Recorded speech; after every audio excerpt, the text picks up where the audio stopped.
மின்னலை கண்டு கண்கள் மூடி கண்களை திறந்தேன் காணவில்லை மின்னல் ஒளியை கையில் கொள்ள ஐயோ ஐயோ வசதி இல்லை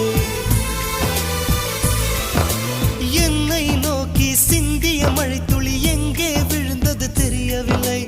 எந்த சிப்பியில் முத்தாய் போச்சோ இதுவரை ஏதும் தகவல் இல்லை அழகே உன்னை காணாமல்